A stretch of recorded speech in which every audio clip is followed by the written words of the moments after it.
Good evening and welcome to the Minions of the Zoo. I am your host and keeper, the Harry Channel, and with me tonight I have a fine panel, only some of which is here. We are expecting Geodes and hopefully Sora soon. But with us already are Serenity Star 13. Hello! DrFunctional. Wop wop a loo bop. And SkepTock. Hi, everybody. You know, that picture of you is fairly old, right?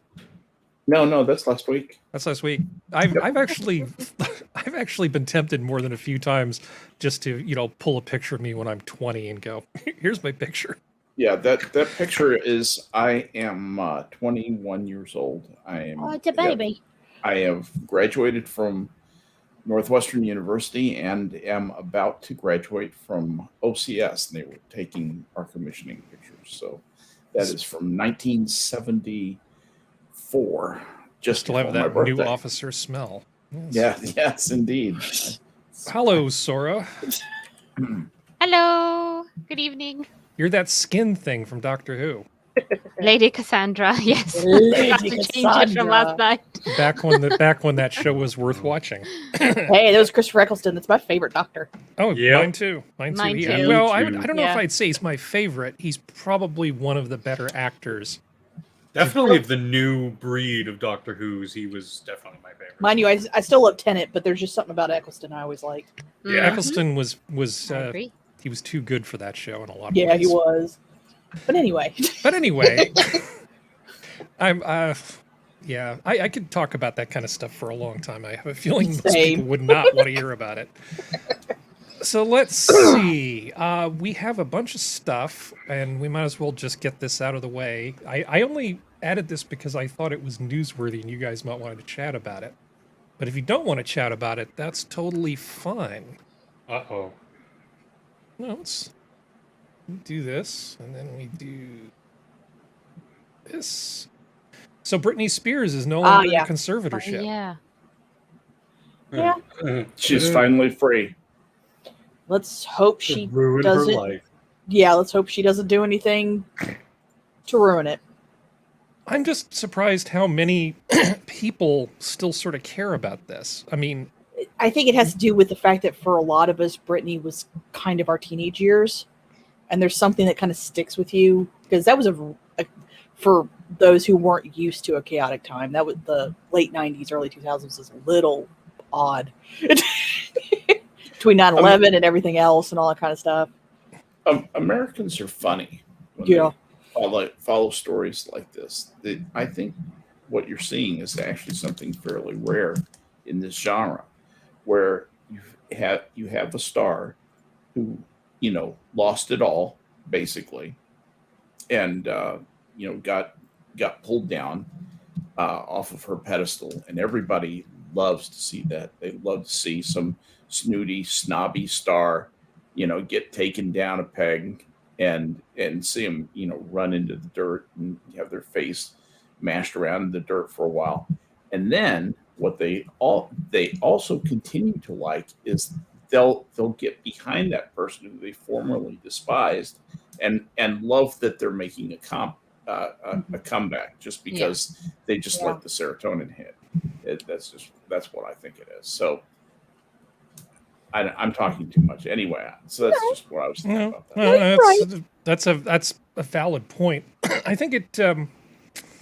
I don't know. Maybe it's because I'm not really big on pop culture that I don't fully understand Why someone would care.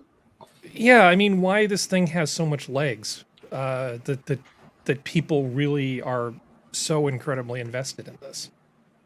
Well, I think because it was also the very beginning of social media and 24-hour internet stuff and all that kind of stuff. Because when she fell, you were watching it within, because that was when TMZ got big. That was when Perez Hilton got big. The gossip blogger, not Paris Hilton. Perez, yes. Perez. Yeah. So it was something that it was a 24-hour the E Network was big, and they had their nightly news thing. They were always talking about it every night. So it was one of those things. It was the first time we watched almost in real time the falling from grace, because normally some of this stuff you don't find out about until weeks or months or even after they're dead in like a tell-all novel or something like that. Well, tell-all book, not novel. That this shit happened. And she was the first one we, like I said, we watched practically in real time. And I think that stuck with a lot of people. I wish her the best and hope to God it doesn't happen again. That's all I can say. But at this point, like, keep your head on straight, sweetheart. Yeah. Poor Brittany. I know. Poor little darling. It'll be interesting to see whether she has actually turned her stuff around or not. But I just but look at all these people. Look at all these people that are outside. Those are the people that that's the part I don't understand. Yeah, well, neither I was one of those people I had like Britney Spears albums and stuff like that. Never went to one of the concerts just because I didn't want to deal with it. But it was like I was just never that person. Like I didn't have Britney Spears posters or anything like that. It's just I liked her music, and that was about the extent of it. And I didn't expect her to be anything amazing. So like, I don't know if it's a projection thing, because we've seen this happen more and more. Like Taylor Swift is kind of rides the waves of that too, where you have people hate her and then they're in love with her because, oh my God, she speaks to me, and like that kind of stuff. And I wish I understood why, because maybe it is just a form of wishful thinking, thus like living vicariously through them. I have no idea. Velocity. You're trying to describe what celebrity is. And, and that's damn near impossible. and we definitely have other things to talk about. Yeah.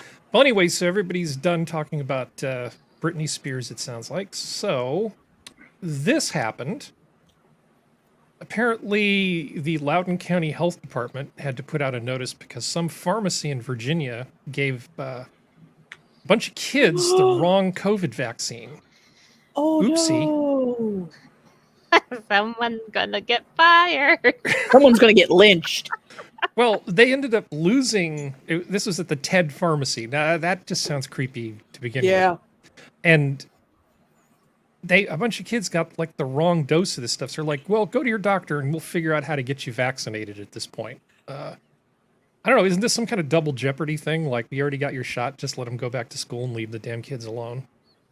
I mean, I'm hoping that it doesn't cause, because everyone keeps talking about myocarditis in kids, and I'm hoping this doesn't cause any of that kind of stuff. Because if it does, they're getting sued in the ground.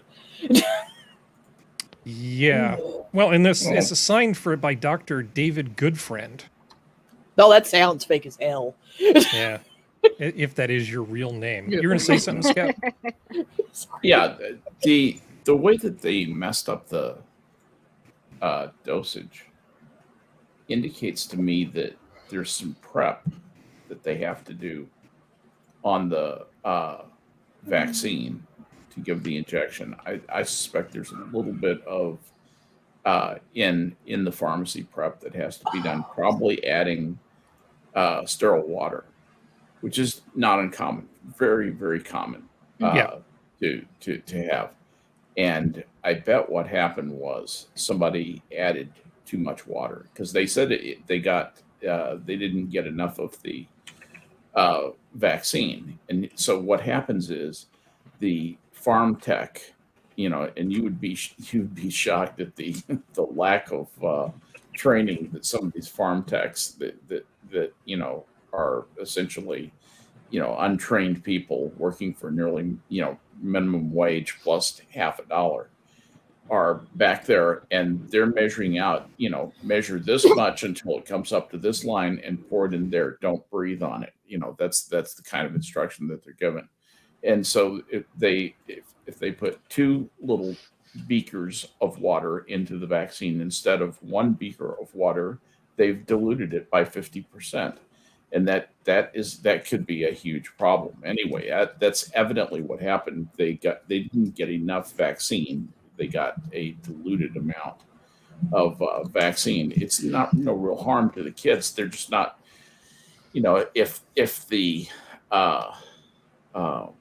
chemical messaging that comes from the mRNA style vaccine is not powerful enough, not enough of the subsequent phenomena will occur, and the good things of being somewhat protected against some of the strains of this disease will not occur, will not be realized. That's the principal risk here.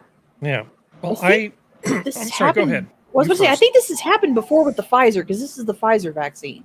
And I could have sworn there was a story, this was with adults, a few months ago, where it was something like because they have to mix, like Skep said, they have to either mix sterile water or like saline solution or something like that, and then inject it, but they didn't mix the vaccine in with the saline solution, so they just gave a bunch of people just saline shots.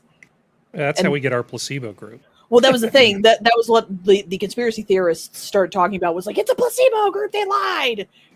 And all that kind of stuff. Because I remember that. Because I remember when that blew up. What's the maxim? You never ascribe anything to malfeasance which can be explained by incompetence. By competence, yeah. It's absolutely true. Exactly.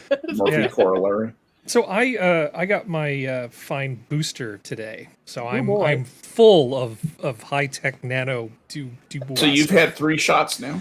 I have had 3 shots, so I'm thoroughly shot with COVID stuff. And Gross. so I went to get this thing done, and they said, "Oh, you can get the flu shot at the same time." And really, this sounds like fun. Yeah. So I got the flu shot at the same time. So I got it too. I've got all kinds of stuff flowing through my veins right now, and it's like, just drink more tea and hang out with my friends. Feel the power. But there was this one kid that was having the worst meltdown I've ever seen a child have over a vaccine. And the kid hadn't even received the vaccine yet. The kid was just there with both parents, just trying to give this kid as much love as possible and trying to get a nurse to come over and explain what was going to happen and try to calm the kid down. And ultimately they had to find it was like in a community center, they found like this sofa out of the way. And one of the nurses, went away from the whole line and the setup and the tables and stuff, and went over and, talked to this girl and gave her shot. And all I heard was just muffled screaming, like they were filleting this kid alive, even with all the stuff that they did. And I'm Poor such an little evil thing. bastard. All I thought is, don't walk up and say, you're going to look back on this and feel embarrassed when you're older. Don't say that. That would just be wrong. No, but I felt bad for the poor kid, but I was really surprised by the lengths to which the staff from the county health department would actually go to try to make this kid feel okay about stuff. There was a lot of despite all the things people say about them being merchants of death and handing out all this stuff and these vaccines people don't need, I think the people who were giving it seemed pretty damn sincere. Yeah. And, we're all there for the right reasons. Yeah. But on that note, I have an opinion here, and my opinion, You have and I'm just saying this because I'm about to talk about something medical. Okay. Dun, dun, dun.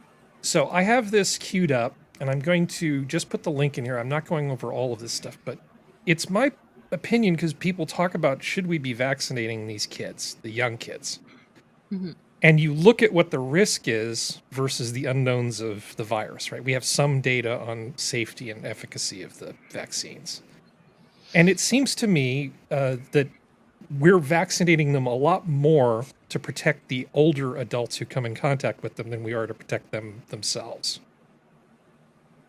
Because I don't see the compelling case, and this is me, layperson, not giving medical advice, for vaccinating these really young kids, given how, unless of course they're in a risk group, right? They have some kind of comorbidities. Yeah. But just in general, it doesn't make a lot of sense to take a vigorous 10-year-old boy who likes playing basketball and is of good weight and has no health conditions and give them, this thing. It seems like we're doing it mostly to protect the adults. So I was going through. Why don't you explain what the numbers that people are looking at? Yeah, I'm going to. Okay. The point is that this is from a study. These are CDC numbers. And what they're doing is looking at the relative risk to people of non-COVID mortality. Basically, do people who receive this die more or less often from non-COVID causes based on age groups and demographics? And what these numbers are, this range of numbers, this where if you look at 12 to 17 and you say after dose 1 and it has 0.85, well, 0.85 means that they're safer, they die less often than the people in the control group. but this is part of a 95th percentile confidence interval, meaning that that's just an average. The real number is somewhere between this 0.38 and this 1.90. Which is significant since it's more than one. Which is significant because it is more than one. And the same thing holds up with the second dose. There's a whole bunch of explanation here. I'm going to give everybody the link, and if this is something that interests you, it's a little dry. The video that I'm sending, that I'm going to give you the link to, is designed for doctors. It's by doctors for doctors, so it's a little chewy. But if this is something that you are actually interested in, I would encourage people to do their own research and get into it. I don't see the net benefit to the average healthy younger person based on the CDC's own data. This could just be me being ignorant. Maybe I don't know what I'm talking about, but you can look at the data yourself. I'm just scanning it really fast, and I don't see anything that even suggests a benefit at all. Not for that age group. Am I missing a piece of data here? No. Well, it's interesting that so many of these numbers are as low as they are, because what they did was, for the control group, they were trying to factor in risk aversion, right? Because you didn't want a bunch of thrill seekers in your placebo group who went off and got killed doing other random things. We're not even looking at cause of death. We're just looking at, did they die from anything that wasn't COVID? Right. So if you had received a flu shot within 2 years before they did the study, they assumed that meant that you were of a cautious nature, and they included them in the study. So there's some noise in this data. Yeah. In all likelihood, the data is not as good as it could be, but that does not take away from that greater than one number that's possible there. If there is a benefit to this group, it is minimal. It is minimal, or it's actually to their detriment, which means that slightly to their detriment. That's which means we are doing it. Which means we're doing it to protect everybody else. We could do that. I mean, if that's the argument you want to make, fine, I can have that argument. But you can't say we're doing it to protect the children, because we're actually doing it to protect the adults around the children, in my opinion. I think that's a reasonable conclusion to be drawn from this. I think most people, even the professionals, are unaware that this data even exists. Yeah. Well, hey, if you're one of the 5 people in theory watching this show, you'll be privy to this. Let's see. Geodes is not here yet, so I will put that link in the chat for everybody. Interesting. Thank you, Harry. I stumbled across a lot of this stuff because I was, trying to look up things for myself. I was trying to figure out which booster to get, whether I wanted to get it, all that sort of stuff. And that's actually queued timestamp-wise to the appropriate part of the discussion. It's actually worth listening to the whole thing if you're of a mind to do that sort of thing. Mm-hmm. Let's see. Any questions before we move on? Now let's move on. Okay. Maybe somebody else will talk about this. Anybody care to introduce this article for us? Okay. I actually watched this guy's presentation, and also watched my buddy Lauren's video about it. And this guy is this creature. I don't know if it even identifies as human, and I know it has different pedophiles, so I don't know what to call it. But anyway, this assistant professor of sociology at Old Dominion, who is known as a certifiable whack job, has come out and essentially is arguing to destigmatize minor attracted persons, not pedophilia, but minor attracted persons, and wants to take the stigma away from them, saying there's nothing wrong with them if they're just minor attracted persons and they've never acted on their urges. They've never assaulted a child. They've never traumatized a child in seeking to gratify those urges. And they're just regular people walking around and so forth. But then essentially just goes down a slippery slope of other things that maps can do that, aren't harmful. And it eventually comes up that unless you're taking film of a child being abused by, a minor attracted person, a pedophile, she's not against it. And even then, it has to be given context, and she also plays fast and loose, or it also plays fast and loose with some of the questions surrounding whether or not a child can give consent to have sex. Is that true for all of them? Not all kids are the same. Well, yes, all kids are the same. They cannot give consent. Fuck off. But anyway, it's just Alan Walker, with a Y, of course, because why not? But anyway, Alan Walker is a female to male transgender who identifies as non-binary, and sat down for an interview with now infamous activist group Prostasia, which is a pedophile organization. Think NAMBLA with a fancy name. And I really mean that. That's they're registered 503c, which many have called pro-pedophilia, and that's because they are pro-pedophilia and pro-pedophile. Go boy, do your thing. For their stances on legalizing childlike sex dolls, routinely comparing pedophilia to a sexuality, and very slyly trying to climb on board the LGBT, alphabet soup letter bus. So that's what this creature is doing. This creature is not worth talking about any more than that, other than stay away. If you see this person, don't touch them. You don't know where their hands have been. I know why there's a Y in the name. Because this person identifies as having a Y chromosome. Yeah, there's that possibility. I'll just put this Y over here. Yeah. Okay, before I say anything, does else. anybody else want to have a take on this that they want to share? That's all I got. Okay, good. Short and to the point. Anybody else? Baseball bat. Okay. I probably shouldn't elaborate on that.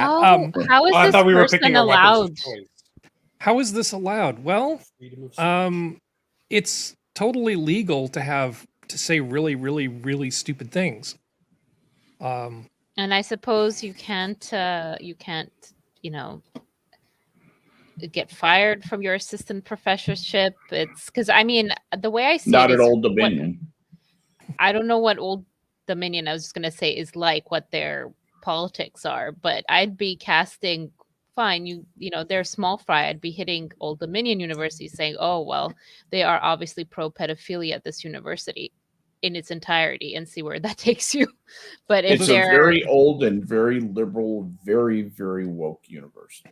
okay, well, Well, you notice That when answers some that people question. talk, they will put a thing in saying, "I don't represent my company's views." Right? There'll be this big disclaimer about how I'm only speaking for myself, sure. and you don't really see that here. This person is wrapping themselves in the robes of academia when they're talking about this, and doesn't seem to be doing much, if anything, to distance themselves from the university that they work at. So I think that they are opening themselves up to potential trouble if old Dom really wanted to do anything about it, which clearly by their inaction they don't. But my hot take on this is, okay, so somebody is born as a map. Okay. And we're supposed to believe that this is totally, totally okay because they've got things totally under control and we can trust them. But at the same time, they won't shut up about it. If you just were born this way, said this is a bad idea, and kept your little private shame to yourself and didn't go on about it, I might actually believe that they have it under control.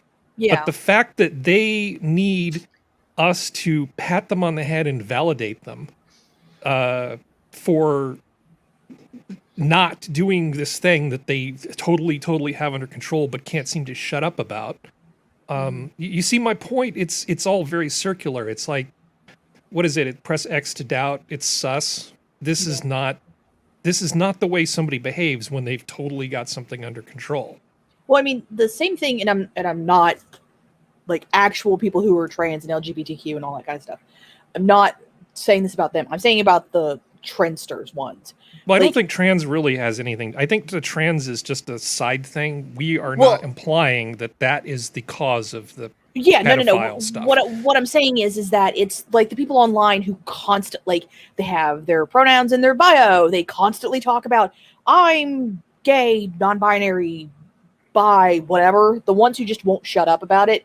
This is kind of that same thing where it's like they're all looking for validation, but then claim they don't want validation, but they want validation. They want This- validation. They Yeah. want us to tell them that it's okay because Yeah. slippery slope arguments are totally not logical.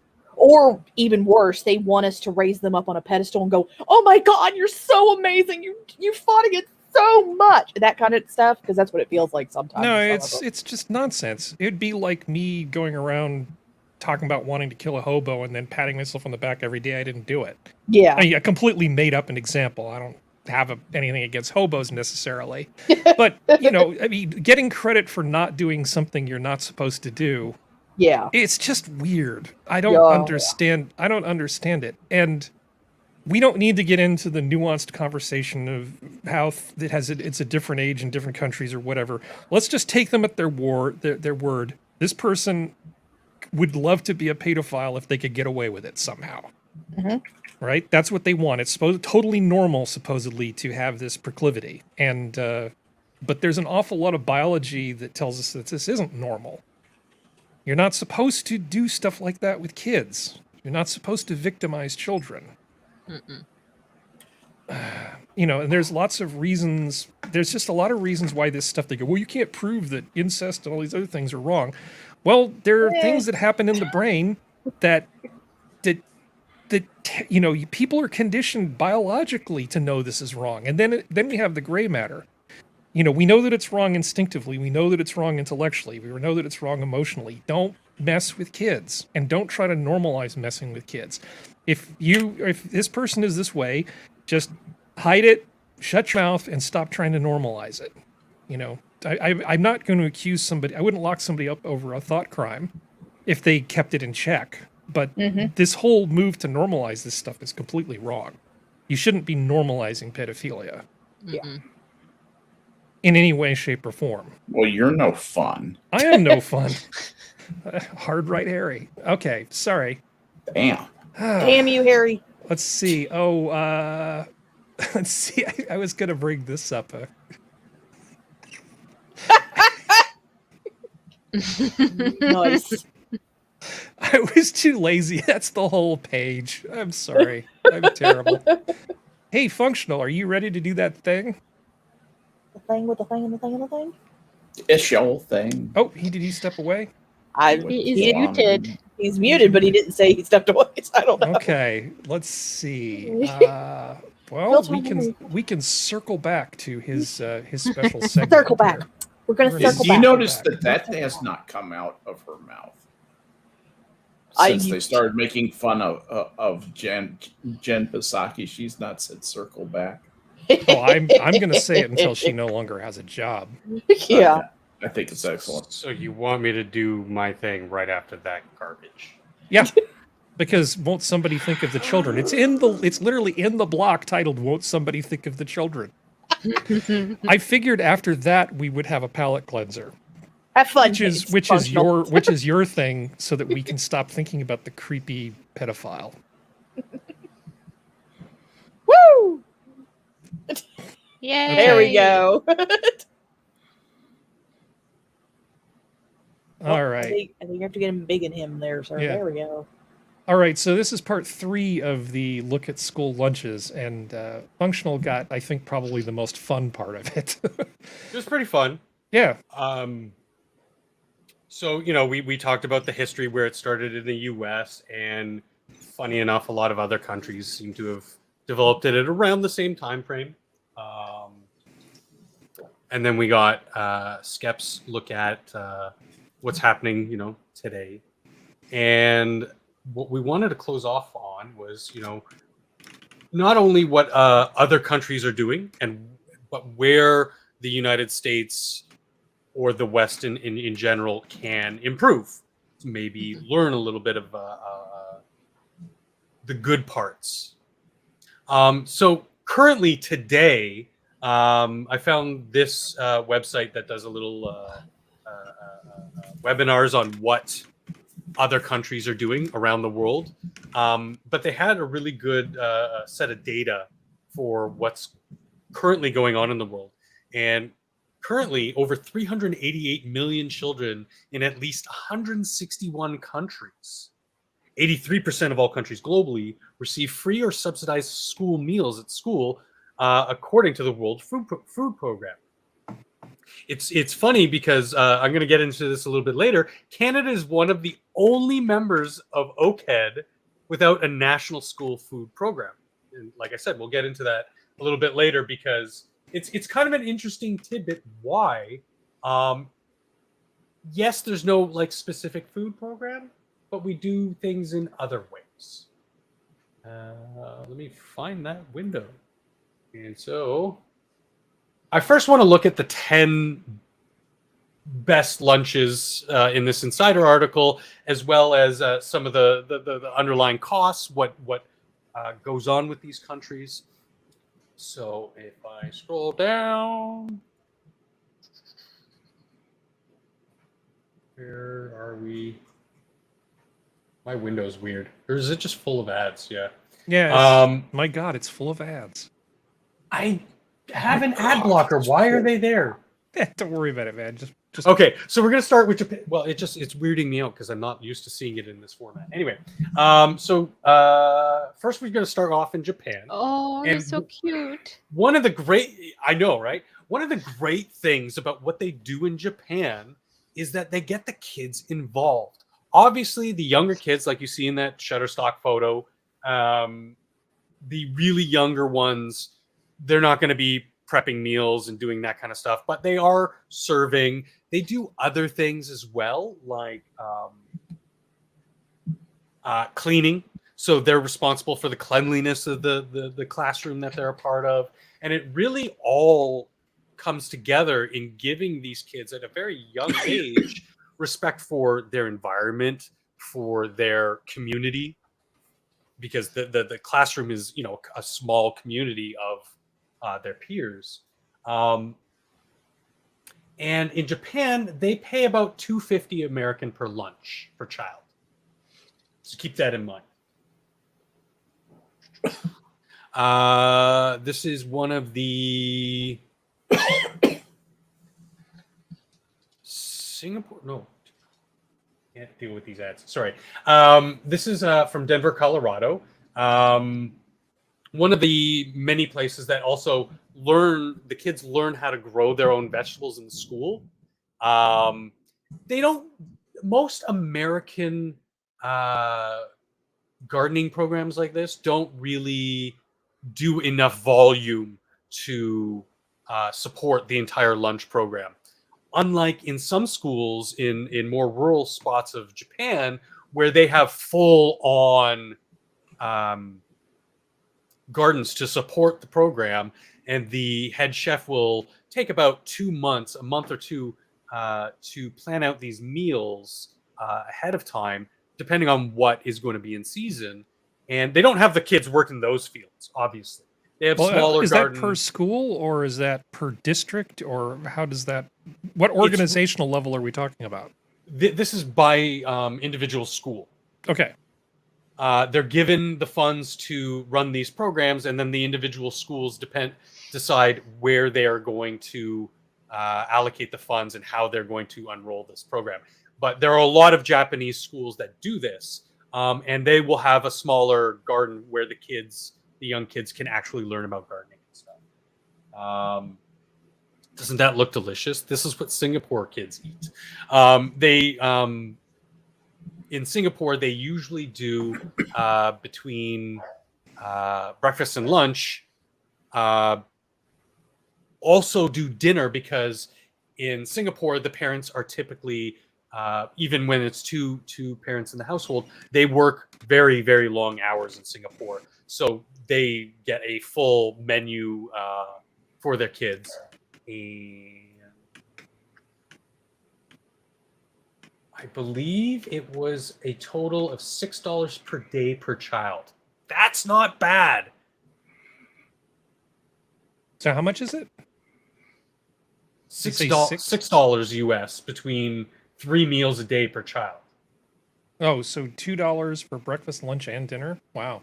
Yeah, guarantee though that just I'll tell you just from the way that the Singapore government works, any shortfall I'll guarantee you is subsidized by the Singaporean government. They are very, very pro kid down there.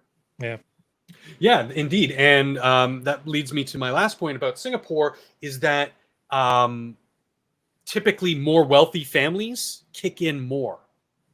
Again, it's that sort of, Eastern philosophy of the community coming together and helping support the most vulnerable, like kids. Everybody wants to see their society, their communities flourish. And what's the future of those communities? I know it's cliche, but it's the kids. So, the more affluent families will kick in a little bit more. And there are both expectations for those families to do that. And there is a palpable gain. The families that contribute extra money above and beyond their taxes to the government are typically families, first of all, with lots of money, and secondly, lots and lots of power in the way that Singapore runs things. Singapore is basically run by one guy. The president is the effective dictator of the country. He owns the newspaper. The government owns the newspaper, and they publish what the government wants them to publish, and they are unashamed and unabashed about putting editorial opinion right in there with the hard news. So and they'll tell you what they think about everything. Anyway, I'm not surprised that they're excellent at this. I'm not surprised at all. I will say this. The best in my opinion, from the different data and articles that I saw, and it is who it is, so take it with a grain of salt, but it's also been confirmed by other outside sources. China probably has the best child food program in the world currently. But fuck China. I mean, it's China. It's so better than dictatorial. France. Yeah, debatably, the French program's awfully good. I know you haven't gotten there yet, but the French program is awfully good. I wanted to end off in Montevideo, Uruguay, something you see in a lot of what would you call them? Like probably second world countries, like middle countries. Kids, they learn by milking cows. They grow their own produce like others do. More volume than like little learning gardens. And they actually are one of the places that have some of the youngest kids learning how to start cooking of like various stews and roasted dishes and things that are very simple to just sort of, be like, hey, you put it in this thing and boom, food comes out, 20 minutes later. So we're going to get on to like a little bit of fun stuff on like what some of these photos might look like of and compare them to other countries. And this is a typical, big in that, lunch from the United States. Fried popcorn chicken, mashed potatoes, peas, fruit cup, and a cookie. It's a good thing there's something green there. Otherwise, it's all very beige. Well, white supremacy. The big problem with what's going on in the United States is that the FDA is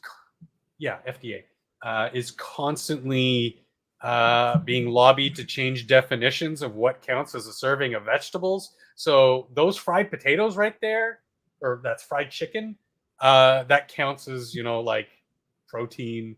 They'll have like French fries that'll count as, well, potatoes are a vegetable, so that counts as a serving of vegetable. They're not exactly, in some places, honest with what they serve in regards to the guidelines set out. Didn't they have ketchup as a vegetable at one point? Yes, which was reversed, I believe, in 97. Yeah. I want to say. So, I mean, that was, you know, they try to get away with it because it's unlike any other system in the world. The United States is very capitalistic for profit, but we'll get into that a little bit later. Most of these programs from around the world are more centered on the general welfare of things, but I'll put an asterisk on that as well. So here we move over to Brazil. Brazil's got something kind of interesting. You see lots of green, lots of bright colors, some like roasted pork. Good stuff. Italy, another really great one. Just look at the, like, is the picture big enough? Like a caprese salad, some local fish, lots of greens. Obviously, Italy, pasta. Finland, you know, we got a nice little soup, beet salad, a crepe for dessert. Like, come on, cool. South Korea, and oh wait, that was Italy is about €5 on average. Euros are pretty pricey For what? 1 meal, 2 meals? What are we talking about? per meal. Per meal. Okay, yeah. But they definitely poor spend in Italy. families get subsidized. They pay about €3 on average per lunch. In Japan, it's about $2.50 American per lunch. Where are we? South Korea. I couldn't find any, but you know, looks good. There's a little bit of monotone there, but they're a heavy, you know, rice and fish diet. So I can see, you know, you got the cabbage, some fish on rice, probably a broth, kimchi broth. France is really awesome. Like, look at that: steak, carrots, green beans. Some brie and apples. Yeah, brie and steak. They won my heart.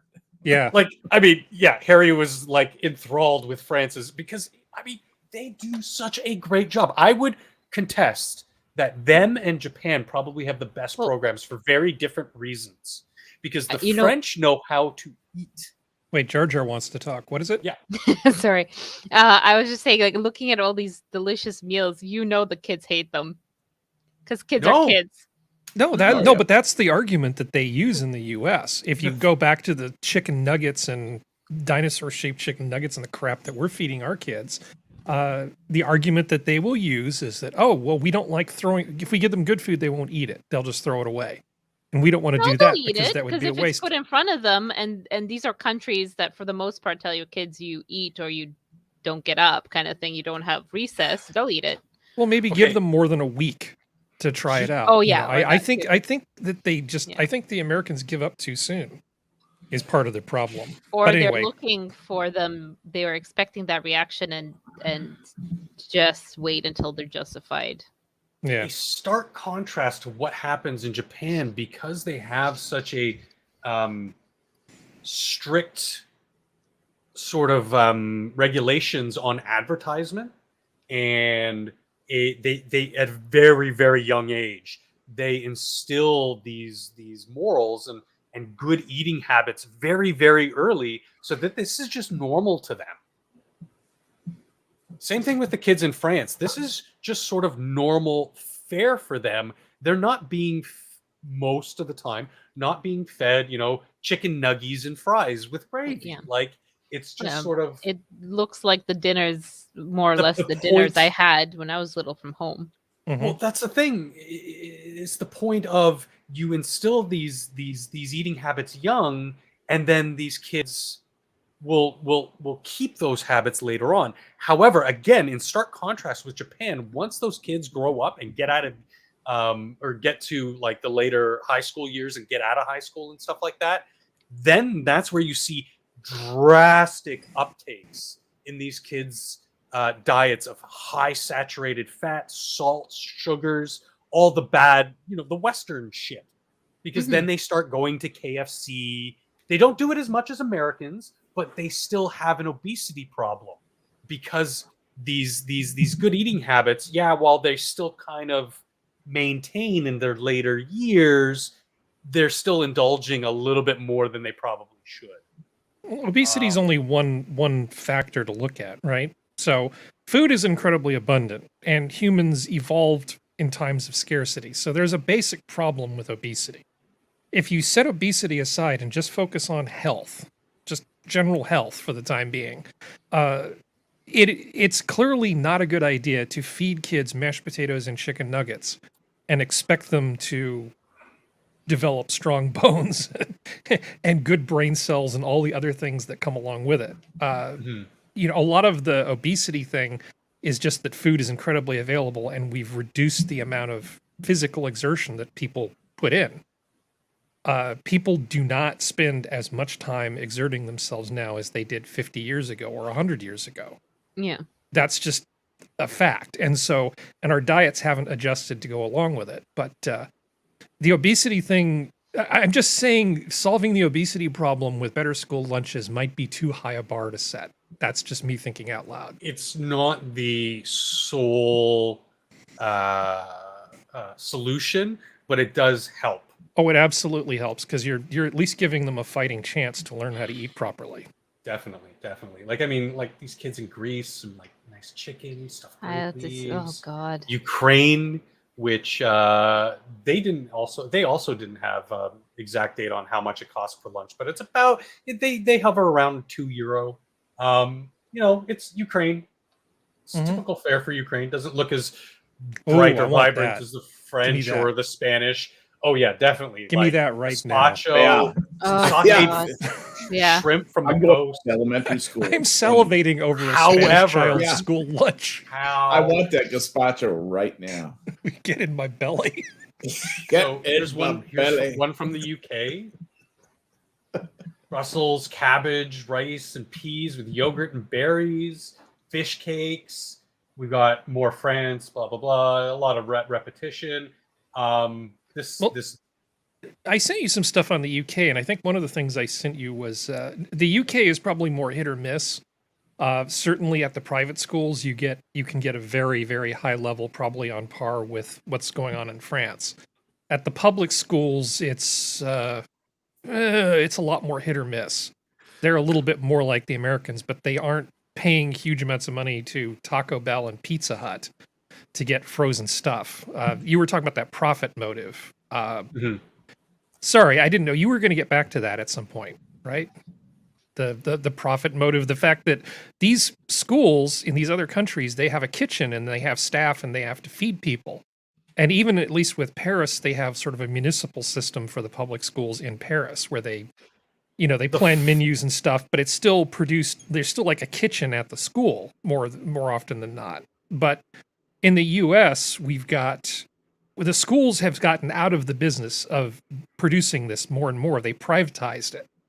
So Yes. This money that we're spending, this $2.50, is largely going to big agribusiness things that produce sort of pre-made food.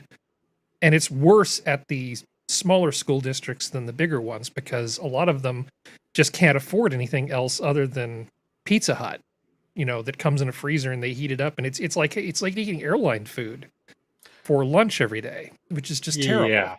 And the thing with a lot of the branding is the food is vastly different. So you'll get, Eggo waffles or Domino's pizza, but it won't be the type of food you get out in the restaurant. Well, won't have as much fat and sugar in it. That's one thing. Exactly.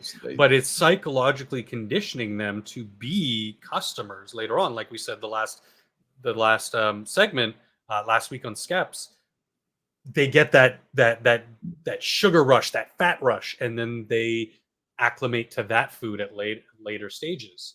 And again, like you said, there is that profit motive, which seems to be quite unique for the United States. Well, the question is who profits. The schools themselves don't profit, although they do get some kickbacks a lot of times, especially. Yeah, so it's not like the schools are making money, but there is somebody who's profiting from delivering this thing sort of as a service. Yeah, like you said, the big agribusiness, the companies who provide these ready-to-heat meals, whereas everywhere else, well, first of all, we have to remember a lot of these places are doing it either school district to school district or individual schools. They're very localized programs in which the larger governments, like the federal government or something, will hand out these X amount of dollars for these programs, spread it across like 500 kids at this school, they get X dollars. 1,500 at this school, they get Y amount of dollars. And like you said, they have full kitchens. If they don't produce their own produce, they're at least getting produce in and making the meals on location. So it's freshly cooked food. That is a huge difference. And when you're talking a disparity of like, you know, Japan's doing it for $2.50 American a lunch, and America's doing it for about the same cost, who's getting a better value for their buck? Okay, I have an observation. Sorry to keep cutting in like this, but this might help explain things. In these other countries, there's a cost, right? So the school is providing this meal for the kids, and they are doing it hopefully within some sort of budget. But as Skep pointed out, if they go over, Singapore kicks in. You know, it's taken care of. But the goal is to provide as good a product as you can within a certain budget. Correct. That's the goal that they have. In the United States, the school has the goal of meeting the requirement of providing a school lunch, and they have decided that it is beneficial to them to get out of the way and let a private company deal with it. The private company has the incentive to deliver a product that meets the basic requirements, you know, whatever is basically in what's called the RFP, or whatever name they're using it, but it's request for purchasing that they put out for this product that has to meet a certain specification. And they want to do it as cheaply as possible to maximize the amount of the fixed cost they're going to get for that unit, because they know how much the lunch is supposed to cost.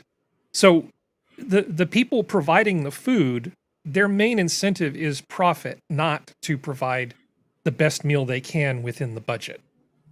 And that's a unique thing in the United States. I have nothing against some big company coming in and doing a good job. If you could bring in Aramark and they would provide a meal like that one that the French students were getting for the same price, more power to them. But that's not what happens.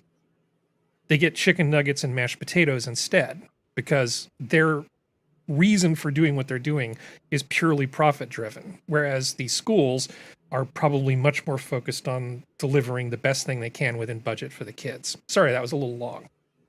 Sometimes, because like I was about to say, a lot of these programs are, you know, like handled by a school board, a local school board, or individual schools.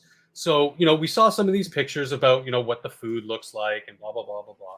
But I found some interesting stuff that people started posting actual pictures, and they saw these articles and were like, no, this is bullshit. Like, this is one of the French schools. Mm-hmm. You can see, you know, you got some pasta with some like lettuce on the side, these deep fried ugly nuggets, deep fried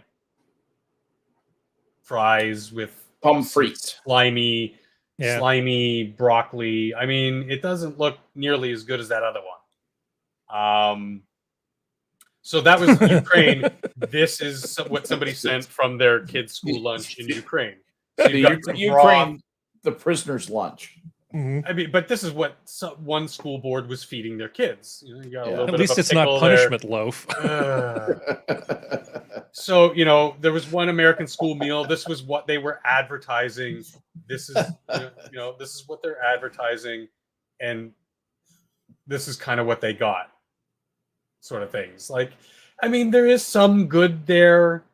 I'm not going to harp on it too much, but it's not as glamorous as some of them would have you believe.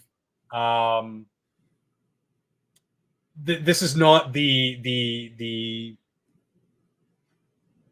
picture you were just drawing about some American school lunches of just, you know, nuggies and fries. Some of this is actually pretty good. Oh no, there's a in Central California, there's a whole program where they get fresh fish and take it into the schools and do stuff. There's a bunch of people that are trying to do the right thing. There are a lot of people that know that it's bad what we've been doing and want to do better. But I mean, to just juxtapose this is another American lunch where you get chocolate milk, some, I don't even know what the hell that is, and some really slimy mac and cheese. I thought that was corn. It's gross. So I mean, it is very different from place to place, and one of the great, again, I want to come back to Japan because they do it so well that, oh, hey, Geodes. It never looks like the photo. No, some of those were actual lunches, but there is more than, those are probably the best lunches in the entirety of the country, just to make them look good. It's like the food stylists who put together those, the Big Macs and the big crunch sandwiches that you see on TV and on the ads. That's not real food. That is hot glue and boogers and blood and sweat, and it's not edible.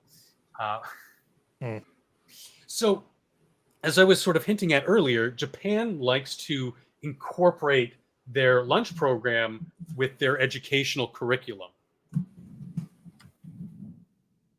Currently, they want to teach kids the healthy eating habits, like we said, and help them understand the importance of the nutritious foods and provide students with calories and nutrition they might not receive at home.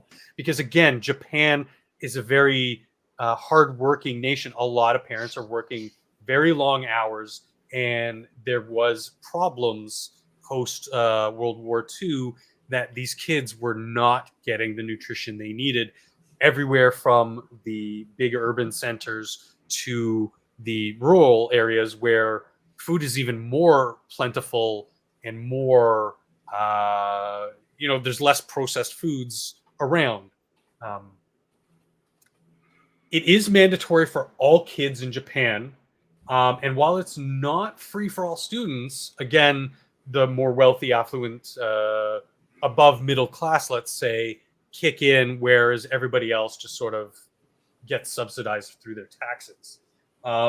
Everything has to be fresh. They are very strict and very regimented across the board. In every different school, they might have different things like different gardens or different suppliers, but it's always local, it's always fresh. And as the kids get older, they get more and more hands-on to the point where they take culinary students and will do, 4 months of, what do you call that stuff where you go to do work, but you're not paid, and not an internship, but like a placement. Work study. And they will actually work in these kitchens that almost every school has these big, magnificent, like I was looking at some of the pictures of these kitchens. I think there was one here. No, there wasn't. They are kitchens that I would be jealous of working in a professional kitchen. Like, these look like proper high-class restaurant setups, stainless steel as far as the eye can see. And it's great because you have a on-staff staff, your head chef, your 2 to 3 sous, depending on the size of the school, and then maybe 2 or 3 regular chefs, whereas the rest are 12 to 24 culinary students. I already said it. And each year, the Japanese government revisits the nutritional requirements. So it's very adaptable to what might. You never know, like if a fish is out of season or something happens in the supply chains or crops or what have you, they can adjust things on the fly. It might seem a little inefficient from where we come from, where we have very inefficient governments. But again, you think efficiency, you think it's pretty much 2 people, the Japanese and the Germans.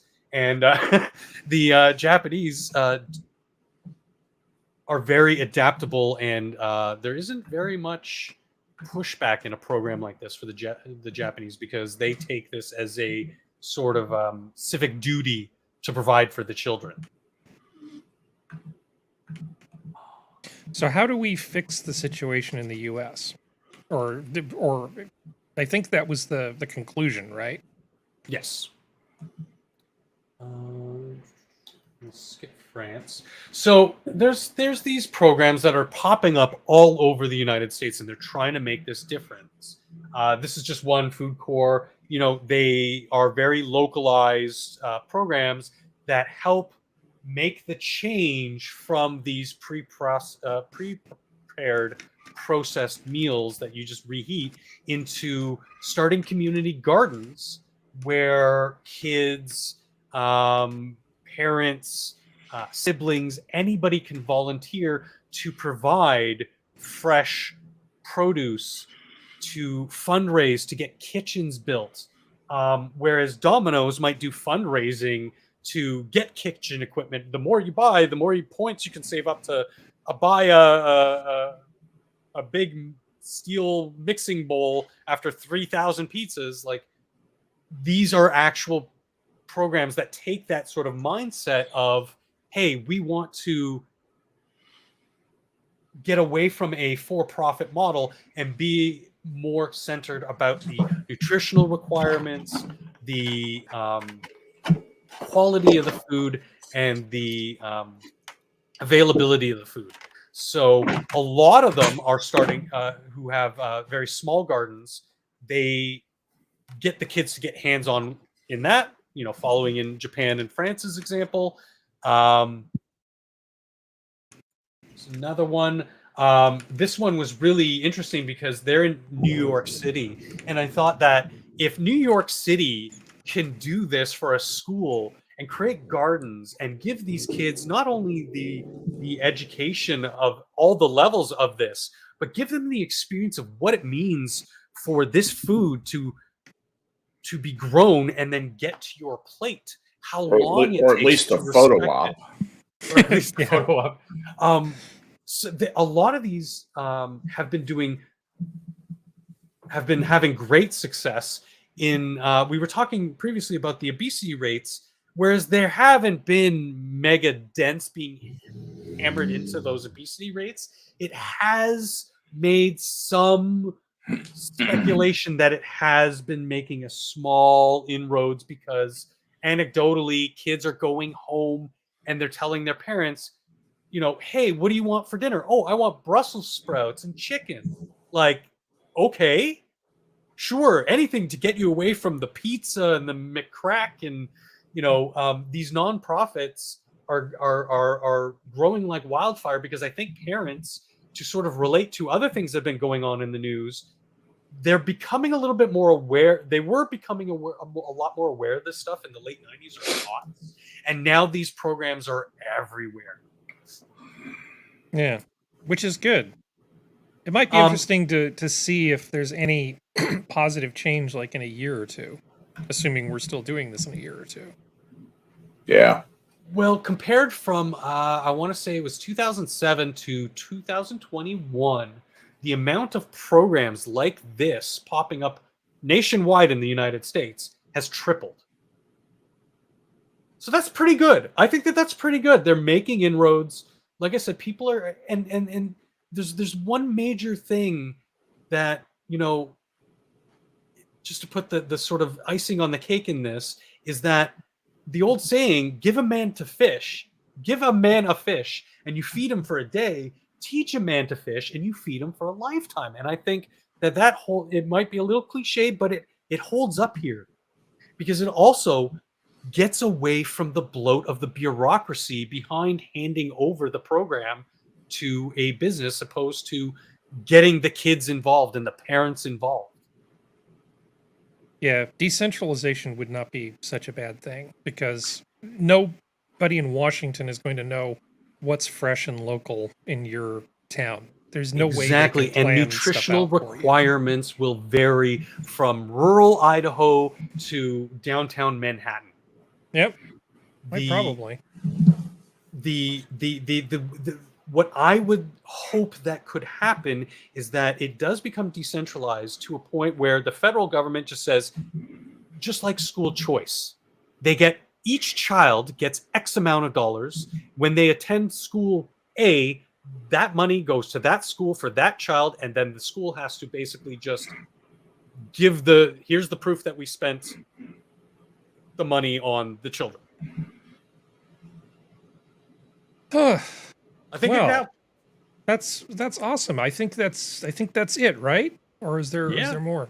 Awesome. Yeah, unless anybody wants to ask any questions. Yeah. Are there any questions before we move on to the next outrage? Get rid of my giant. Your I had a head. comment head. about. Yeah, go ahead, Skep. I had a comment about the ketchup being used as a vegetable. That actually never happened. That was that's an something urban myth. There was an urban myth that was accused of the Reagan administration, and here's what it really was about. The USDA had in one of its guides said that sometimes condiments can serve as vegetables, either as a half serving or a serving of vegetables. The suggestion that they made was not about ketchup, but it was about pickle relish serving as a vegetable, as a serving of vegetable. Just one of those rest of the story things. That was the real thing that was in the USDA manual at the time that happened. Well, we pride ourselves here at Minions on our technical accuracy, so thank you. I'm straight. Yeah, it was I felt like more it of was a meme. important. No, it is. No, it is. actually. It is. It was more of a meme. There was a lot more behind it than that. Well, and it was also my stupid comment, not functional, so that one was on me. Excellent. Funny Well, enough, thank you. Americans spend more on salsa than they do on ketchup. It's hilarious. So anyway, thank you. Yay. Good job. Yay. Very Thank you, well sir. done. And That was fun. I really enjoyed that sort of 3-part. Hominy. Yeah, well, we'll do Segment. more project things as they come up, But yeah, I think it's good to kind of hand the reins over to somebody and let them see what they're going to do with it. So I like the project things. Hopefully, you guys enjoy doing them and people enjoy listening to them. Very much so. But on to the next outrage, because that seems to Yay. be mostly what tonight is about. What do you guys think of this? YouTube is killing the dislike button. Oh, that's stupid. We I all can't stand with it. know why. Yeah, we all know Yeah. why. Because the snowflakes can't stand to be. They're actually not killing the dislike button. The dislike button will stay, and you can still dislike a video.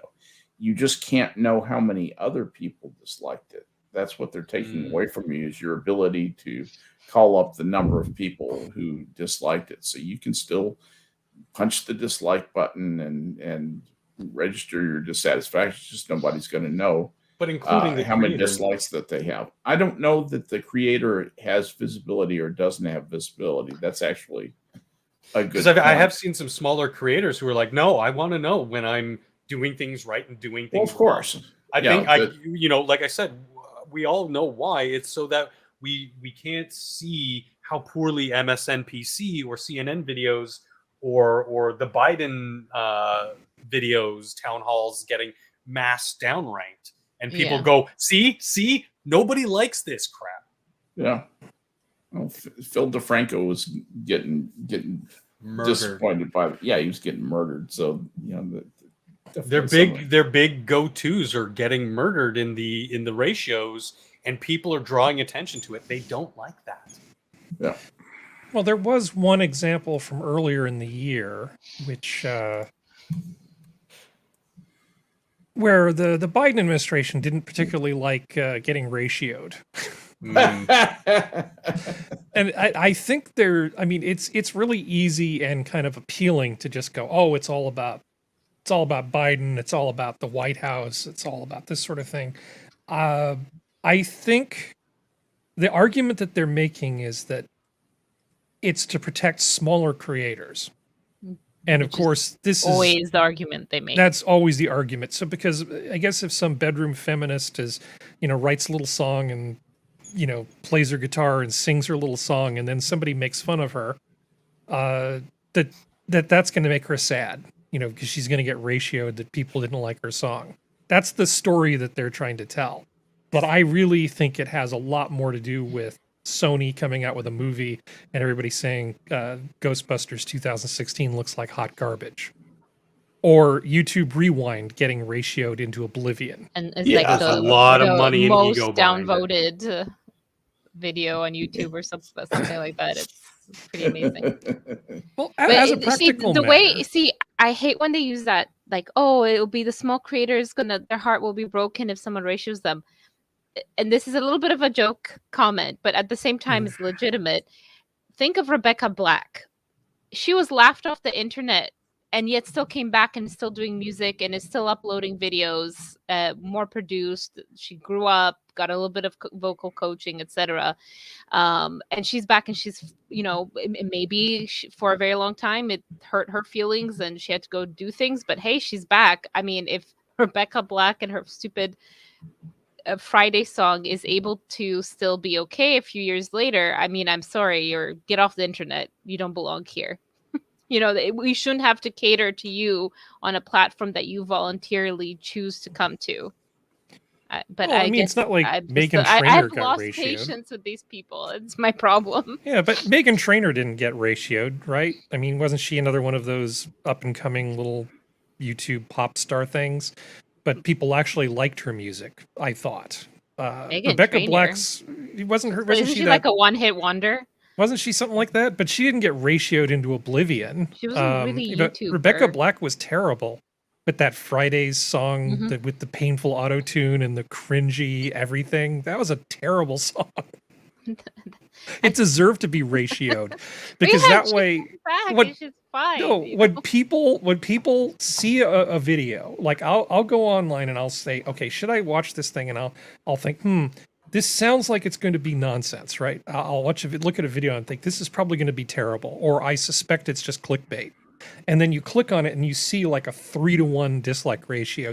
Oh, okay, this is just clickbait. I don't even need to waste my time watching this thing because it's just going to be crap. Now, all we're going to measure is the upvotes, and then we'll have to go through the comments.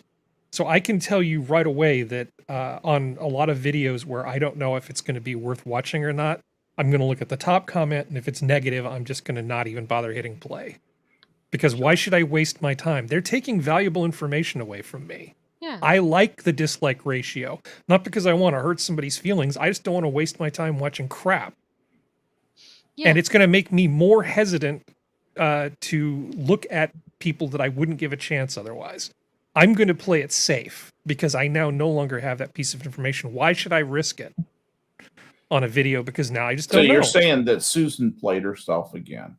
I'm saying it has nothing to do with small creators, and Susan doesn't care about my needs. It has to do with Sony when they release a shitty movie, or the White House when they release something crappy. It's about big creators. It has nothing to do with small creators. I think that's just a specious argument. I don't buy it for a second. Money, money, money. I'll buy that for $1. Money. Right. Any other comments? Money. Money. Yeah. Okay. Let's see. All right. Well, okay.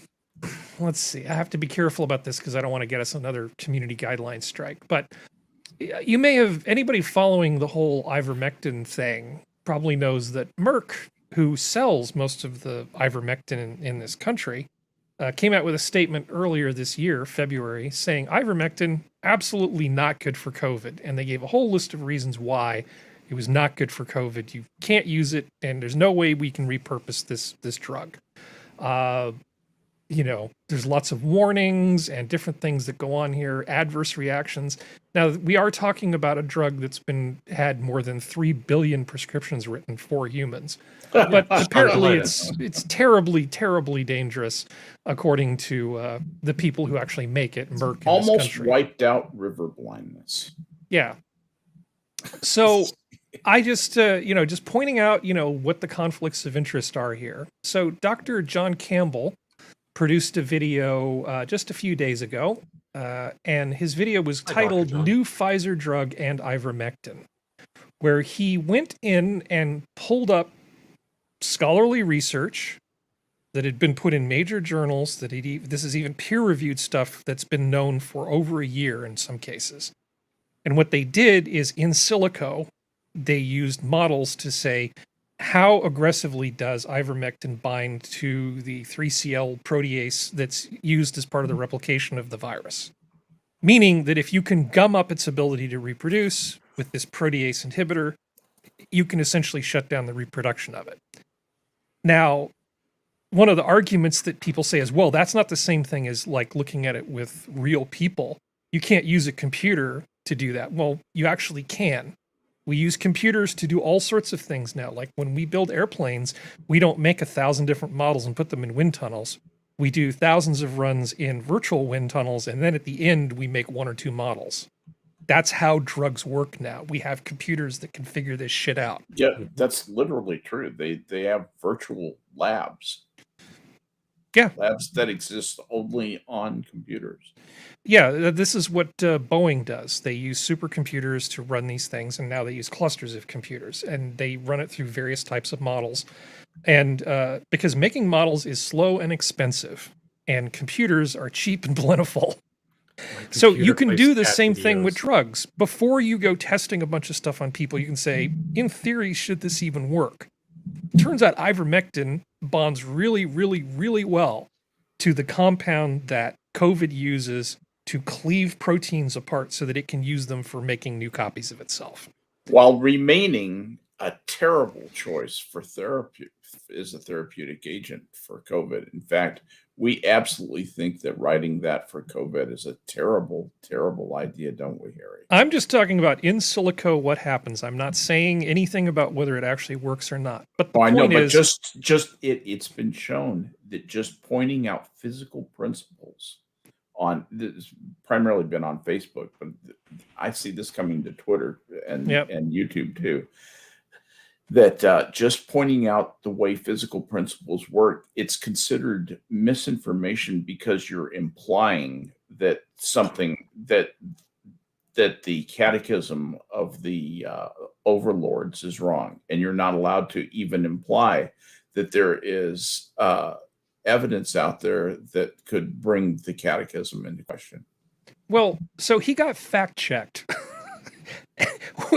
And this is where the fun part comes in. So he made another video, which I'll add to the show notes, where titled "Alternative Facts," where he basically goes through the little CVs of all the fact checkers that fact checked him. It's like journalist, journalist specializing in politics, and he's so calm and so wonderful. Just takes them apart, just dissects them. Yeah, and it's totally deadpan, and it's got that kind of sort of dry English sarcasm that you can't help but love. It's really awesome. Let's see, Geodes can't make it tonight, so let me link these two for you guys. Go ahead and talk while I link things for people. One of the things about this guy's account, Dr. John Campbell, I advise everyone to subscribe to him. He will give you good information about actually quite a variety of public health topics, but he's been doing a lot of this stuff, and he has a PhD in nursing pedagogy. So he's been training nurses for years and years and years. And this guy's research skills and ability to present things in a calm and appropriate manner is exactly what we need more of. And it really, he's my gold standard for clarification and just quality of research and digestion of other people's research when it comes to COVID on YouTube or anywhere else for that matter. Yeah.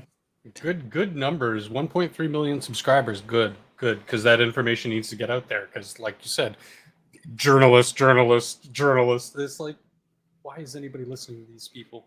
If you're interested in, actual facts from real people who know what they're talking about, somebody who's going to go into the research, I heartily recommend looking at both of those videos. The first one is extremely informative, and I wouldn't even attempt to duplicate all of the information that's in that video. He does a very, very good job of explaining it. And the second one is just entertaining because I like him taking the piss out of these so-called fact checkers. Yeah. Does anybody fact checks the fact checkers? This guy. Yeah, so he just turns around and basically gives it as good as he gets. He did actually make one technical mistake in his discussion, but that's not really important for the sake of this argument. So going on with the reality distortion field, the New York Times has been attacking Project Veritas, saying that they're using lawyers I know. Bastard. They're basically trying to imply that Project Veritas is got something to hide, otherwise they wouldn't be relying on lawyers. This Oh, is a God. ridiculous That's a argument, stretch. and it's Yeah. and it's also the same argument that they used in the Rittenhouse thing. That basically, because Rittenhouse didn't start talking and singing like a canary to the cops right after the incident, that implies some kind of guilt. No, that means he's actually smart and didn't blab his mouth when he was talking to the police until he got an attorney there. So in the same week, we've got two different groups of people who shoulda, oughta know better, trying to make the claim that that exercising your constitutional rights or just having common sense, insisting on right to counsel, somehow implies that you're guilty. And this isn't something that I've run across before. Why all of a sudden, 2 times in 1 week, do we have people trying to imply that having your lawyer present somehow wanting your lawyer present makes you guilty? This seems new to me. Am I wrong, Skep? You've probably got the longest memory here. I've heard that argument, made before, and when you hear somebody has lawyered up, as it were, it turns out that in an adversarially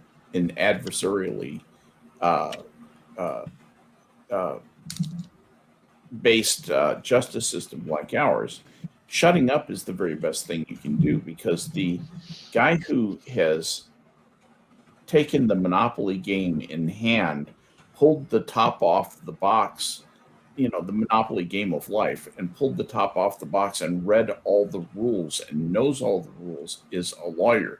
You don't know that. You could say something that sounds innocuous to you or that you meant a certain way to a policeman and completely incriminate yourself or cause yourself all kinds of trouble. It's through a misunderstanding. Lawyers there to protect you from doing that, and to make sure that the face that you present to the jury and to a judge in case you're charged with a crime is the very best one that you can.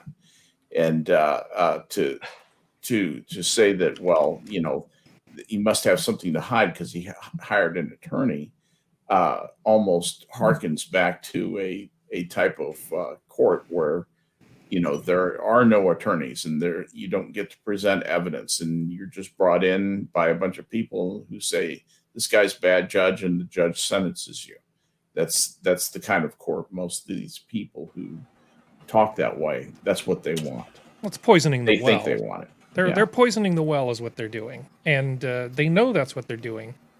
And the New York Times is full of lawyers. They have tons of lawyers. They have lawyers that go over all sorts of things. They've got a whole floor probably of lawyers, and so it's ridiculous for them to be making claims about some other news organization having lawyers. I know. Fainting couch. Go ahead, Serenity. Sure, they're lawyers and not just journalists who say they're lawyers. Technically they can have both, but anyway. Shelter the law department at CNN. Well, it's like this goes back. This goes all the way back to TV. Because that's how it's almost always played on TV with like CSIs and NCIS and all that kind of stuff. If someone lawyers up the minute they get in, they're always played as the bad guy. Even if it turns out the character later on is not the one who did it, they're still kind of somehow portrayed as a bad person. For not necessarily lawyering up, but like, well, you obviously have something to hide, because otherwise why would you lawyer up? And this has been going on for years. And so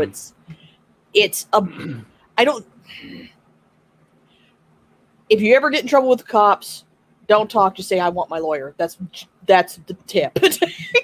Period. Yeah. Done. But it's just, that's how it's been for even the 90s. My right to counsel. Yeah. Law and Order. I think one of the episodes of Law and Order, who knows which Dick Wolf flavor of Law and Order it was. Actually, Stephen Colbert was the bad guy. He was the guest villain on one episode. That was SVU. Was that SVU? Yeah, because they usually got the most guests, like big name guests. Yeah, I kind of realized that if you want to know who did it on those types of shows, it's usually the biggest star who's on, who could have possibly done it. Yep. So, unless you bring in somebody who's playing like a kindly old priest or something, and you're not dealing with a preschool scandal, it's almost always going to be the biggest star. Well played. Yeah, but it's always like, because I remember NCIS has done this a few times, when someone just keeps saying, I want my lawyer. They just keep talking to them, trying to get them. And the thing is, by law, you're supposed to, when they say that, you're supposed to just go, okay, and then do it. But it's like, it's very much portrayed as you being a bad person. If you weren't guilty, you would talk to us freely, because a person who isn't guilty wouldn't be afraid of saying anything wrong, blah, blah, blah, blah, blah, that kind of crap. So this is, like I said, this has been going on since the 90s. Because I remember, like, even the original Law and Order did that a few times.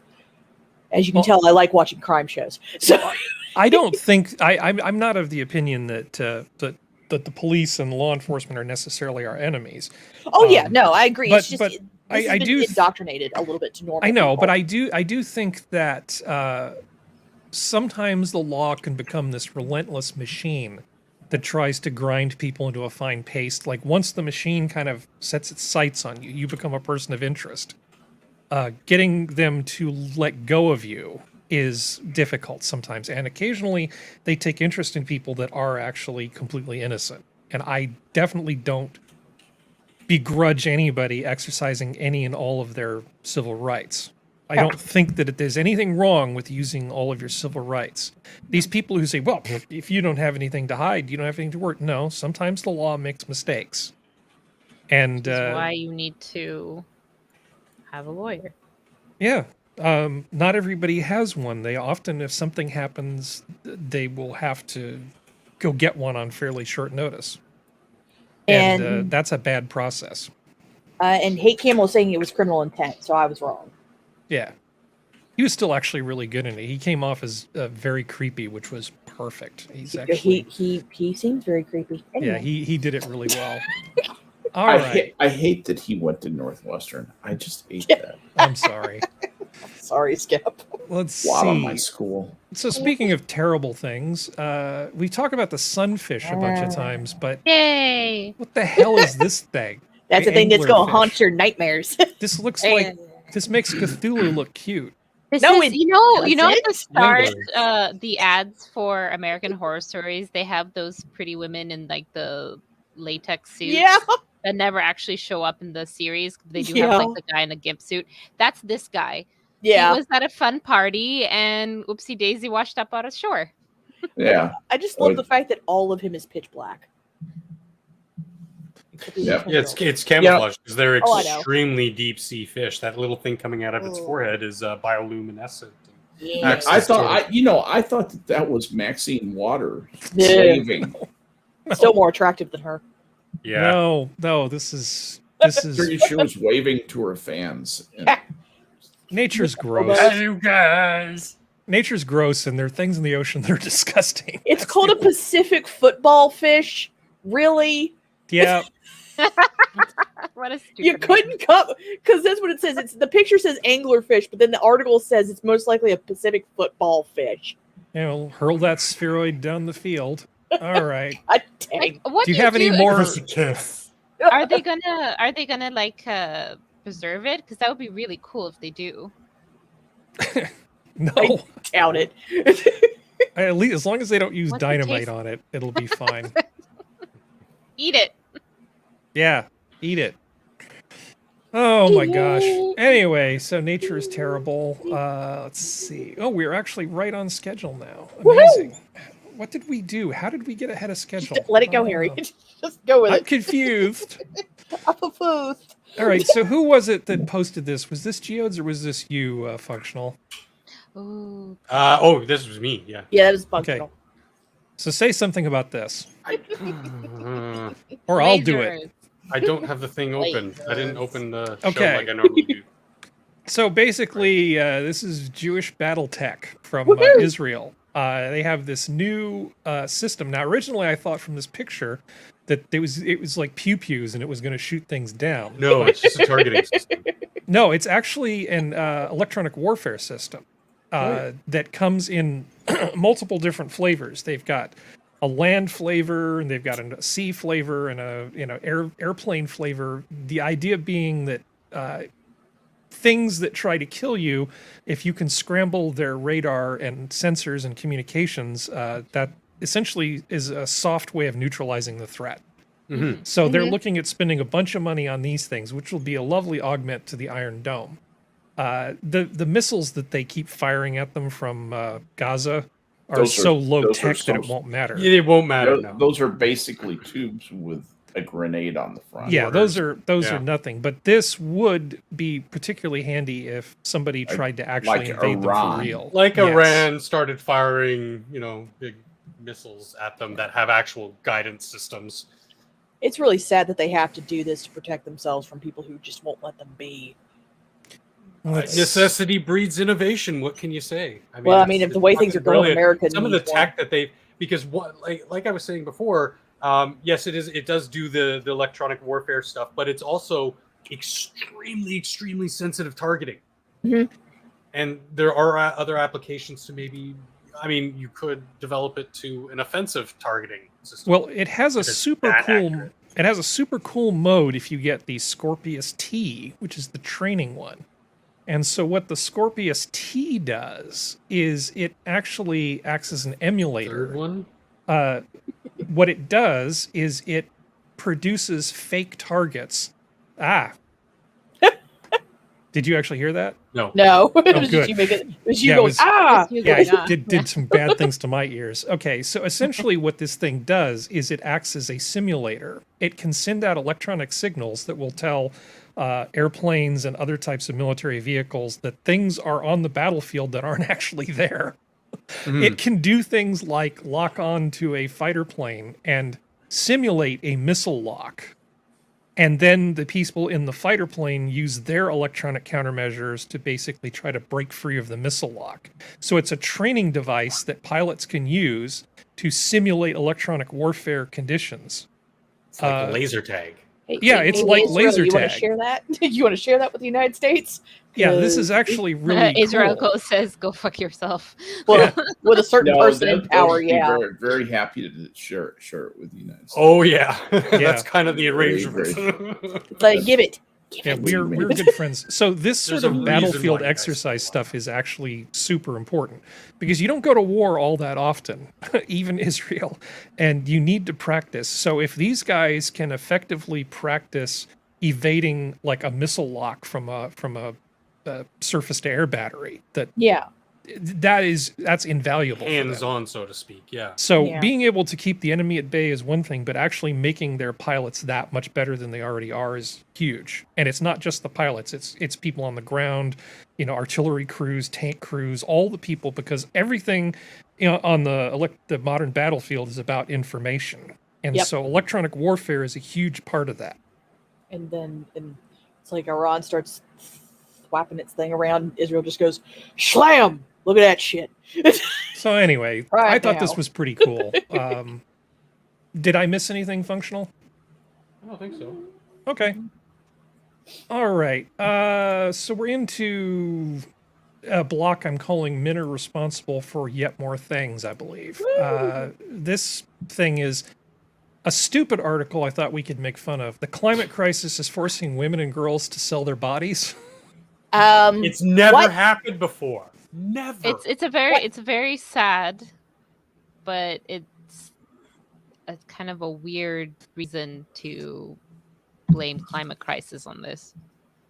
Where was the cyclone? West Bengal? Yeah, because West Bengal is so, amazingly, has so much amazing money running through it. I'm sorry, I'm being snarky. Well, it's the climate is They- screwed up. Women and girls they- affected most. Yeah. But not only that, Sorry, they're Sora. focusing. Sorry, no, I was interrupting you. I apologize. But the article focuses on a country that already the way their culture is kind of is for people Yeah. like in small villages and stuff. These things happen anyway. The having Mm-hmm. kids in the sex trade, having women in the sex trade, going into, being promised a job, being taken out of a small village where you have had zero education, you have no prospects, being promised something, and then you end up in a sex trade, which is one of the stories they talk about in here. This didn't just start from the climate change and having, the weather come in and destroy all these homes. Now, they Yeah. do say that it has increased since, but They give could a there be other percentage? factors as well? being that Yeah. area of the world. So it just, I don't, if they took this same scenario and say plopped it down somewhere like in the middle of the States or in Finland somewhere or higher up in where the Lap people live and say, Yeah. look, they have their whole lifestyle has been eroded. These people no longer have their nomadic lifestyles. And this is what's happening to their young women. That Yeah. I kind of would have been saying, oh, that's weird because you don't hear this as being necessarily part of a sad part of their culture prior. You know what I mean? Yeah. I don't know if that makes sense. So it Yeah. just, it feels like, okay, well, this was already happening there and you just stuck the a bare bones topic you wanted to be proven right on top of it. Mhm. Well, But it's vice, so there you go. Yeah, and it's one of those things like I've watched enough documentaries on stuff, and back when Nat Geo was actually good. But like this is something like Sora said that's been happening for years. But these families know what they're selling their teenage daughters into. This is like a random dude just shows up at the village of a village that's like no strangers ever come to, and he's like, "Hey, I want your 17-year-old daughter for a job." Like, really? Well, nobody's yeah. saying there isn't a sex trade, but the point is, how is climate really capable of bearing all of our sins?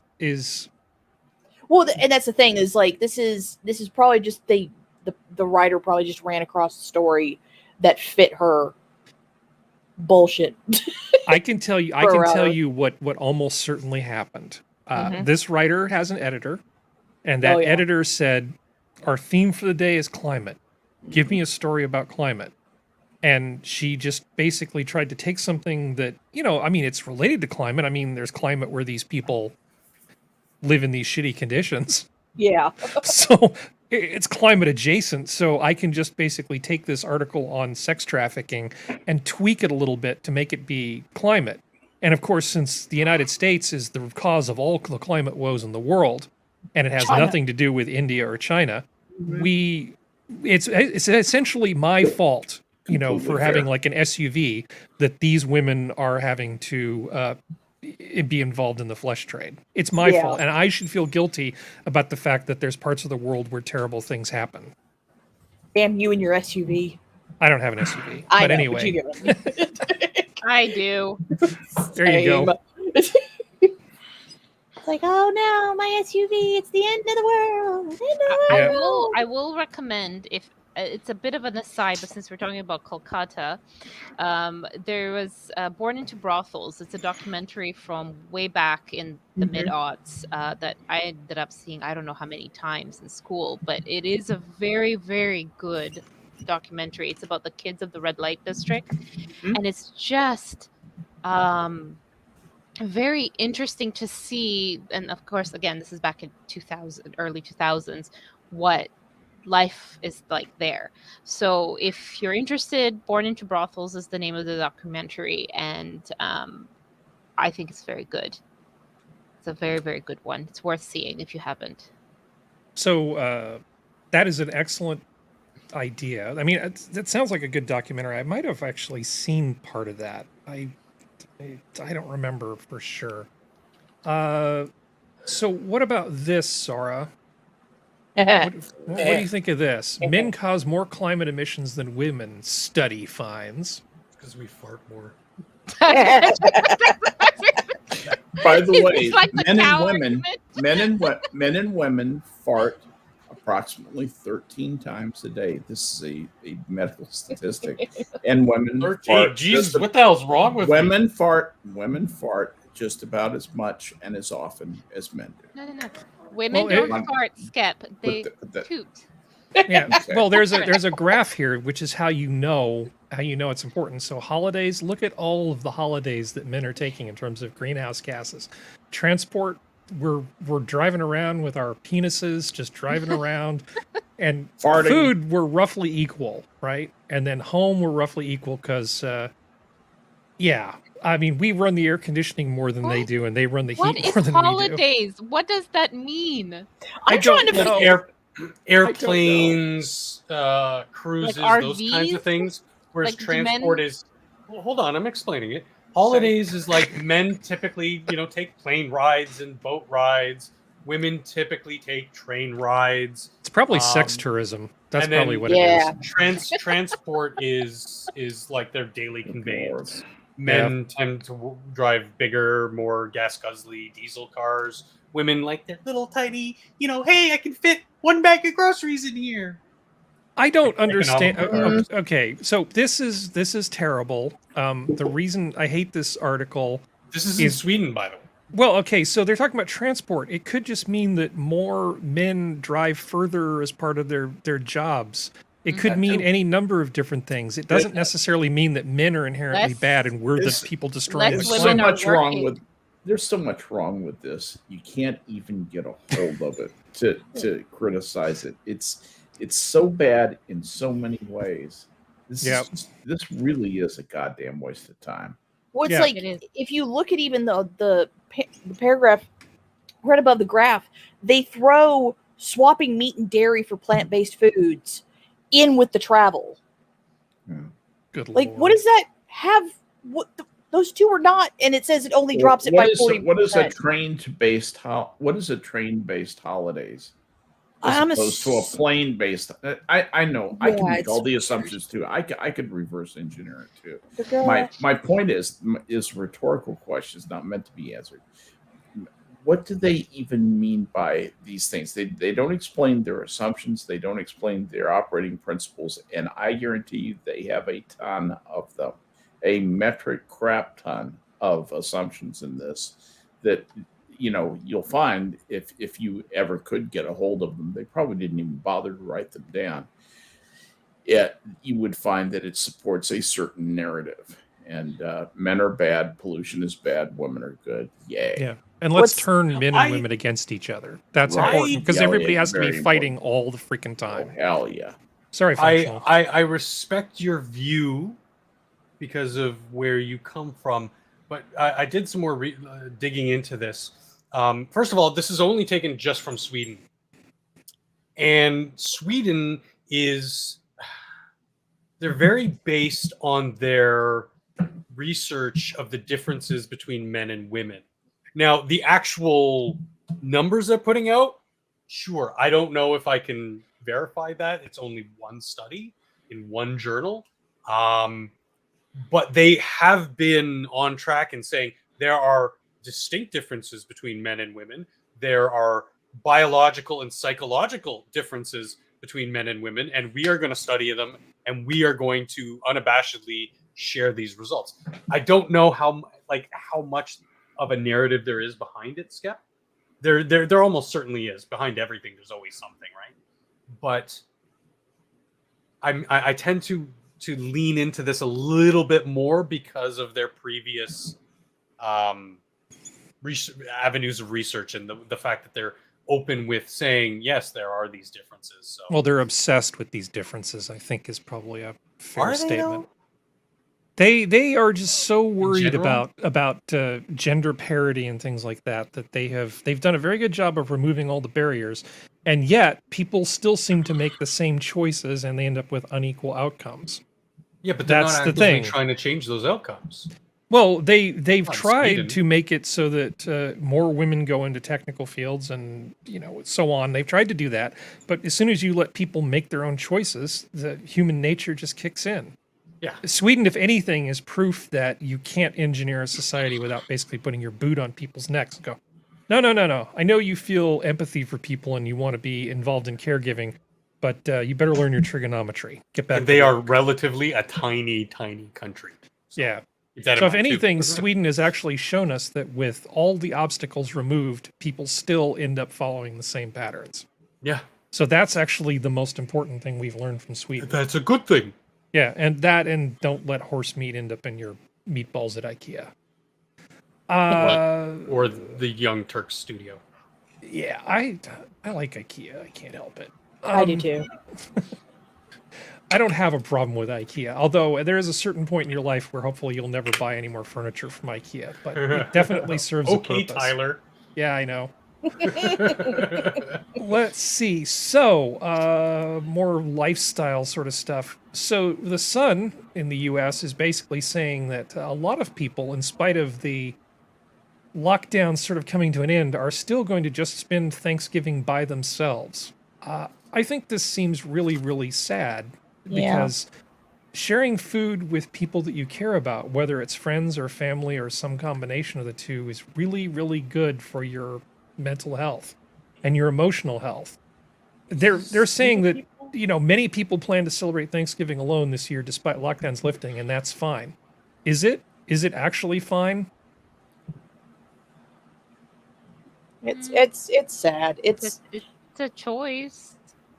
well, I mean, Yeah, hopefully it's yeah. a choice, unless they feel like they don't have a choice because they're afraid they're going to get sick, and then that's when it gets sad. Like they've been made that afraid of COVID that they're terrified even after they've had the vaccine and all that kind of stuff, that they're still afraid to go near people. That's when it gets sad. It doesn't have to be COVID. It could just be that people, as a result of what's gone on, have decided, oh, I'm okay just by myself. And there are people who don't necessarily have people to spend time with. And I'm not trying to shame anybody.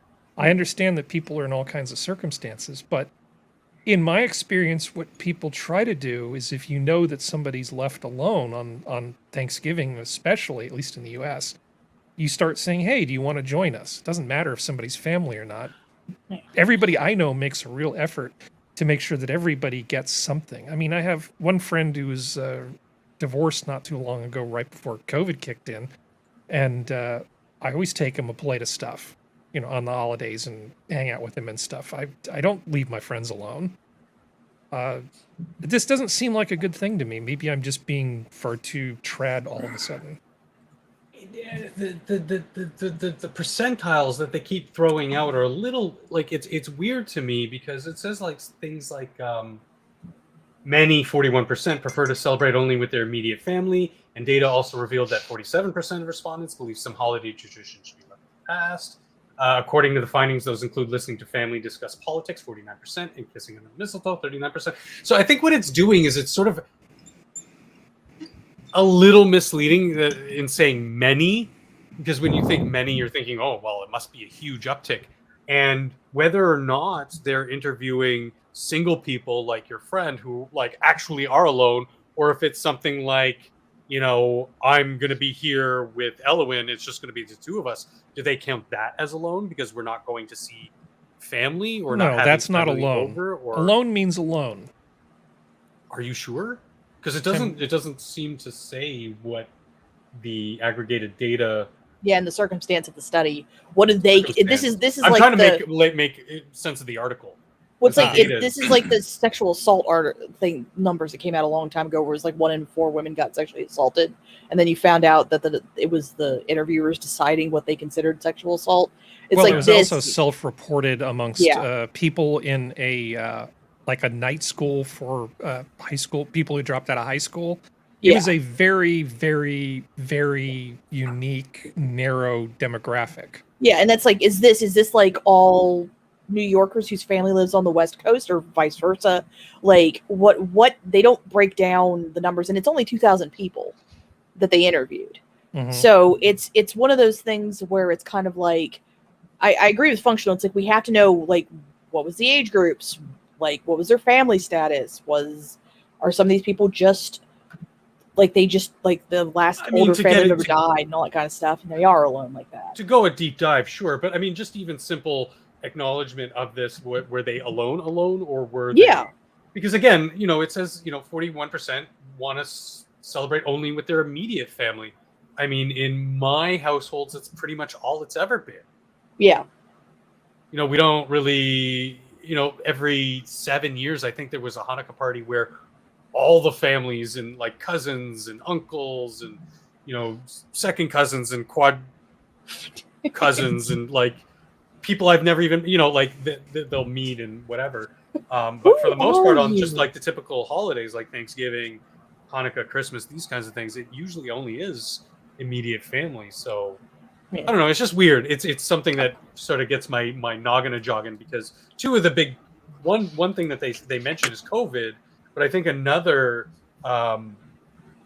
issue that's probably feeding into this of more people doing this who are alone alcoholics is something it glosses on is that discussing politics, because the politics in the United States have never been as polarized as they are today. And it's only getting more and more polarized. Oh, I would disagree with you. How about 1859? Okay. Let me rephrase. In the modern world, they're pretty okay. Well, the 60s were pretty contentious they were too. Pretty but, yeah, polarized. Well, I think people are much more exposed to it because of the internet. We're all connected like that, and people are hyper exposed to this polarization, and it kind of feeds the machine. Anyway, I don't want to get too far down that rabbit hole. No, but I mean, there are big things going on. Hold on, there are statistics which back up your point, which Pew Research can basically prove what you're talking about. You can show the difference between different groups in society quite clearly. So I'm willing to take what you're saying as a given. It's demonstrably true. Okay. Good. Go on. Sorry. No, that was it. Like, I'm just saying, like, there are multiple factors, and I wish things could kind of start veering back around and going to a more healthy society, both of mind and body.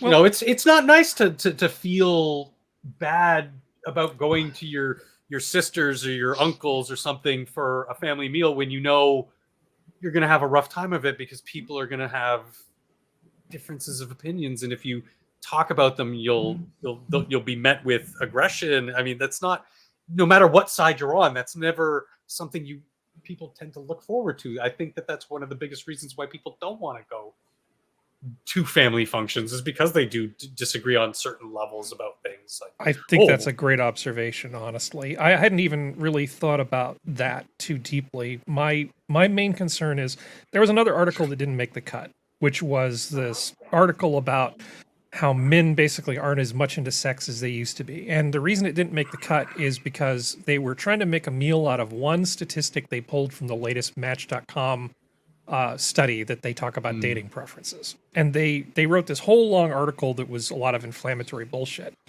But the thing I'm worried about is the fabric of society suffering long-term damage from COVID. It's not just the fear of COVID, it's that people were isolated for so long. I think that they've lost the ability to interact in healthy ways to some extent. Especially since the internet is so unhealthy. The internet hasn't helped. There are other factors going on, like you said, yes, the political divisiveness and things like that. But I think that the ability for people to have healthy relationships on many different levels has been seriously damaged by the things that we did to try to flatten the curve for 18 months or whatever. Mm-hmm. It was 2 weeks. Yeah, it was 2 weeks. I got a picture from my sister, of my sister and her new boyfriend. Well, he's not that new. He's been around like a year. And I saw this picture, and it took me a while to put my finger on exactly what was different. And it's like, oh, you live in a state that's not California, so you're not wearing masks. You're actually out doing something, you and your boyfriend. You're actually at a place where you're dressed up and you know, looking good, and you're happy together and smiling. And I can see your faces because you're not wearing freaking masks, you know, whereas, you know, me and imaginary girlfriend can't go anywhere and everything's shut down and there's masks and stuff. So maybe I'm just projecting, but I just worry that a lot of people aren't able to have healthy human relationships like they used to. And we're just seeing different symptoms of it. This Thanksgiving thing, the Match.com statistics and other stuff. I don't know. I'm probably just getting old and sappy. Either that, or they could be just thinking back and saying, you know, getting together with people is really overrated. And I'm really pretty comfortable being by myself. You know, I control everything. There's no uncertainty, you know, about things. I get everything the way I want it. I don't have to share with anybody. I don't have to listen to anybody who's boring. There's a lot of positives for hanging out with yourself. Well, I like to think I'm good company for myself, but you are. I still think it's that no person is an island.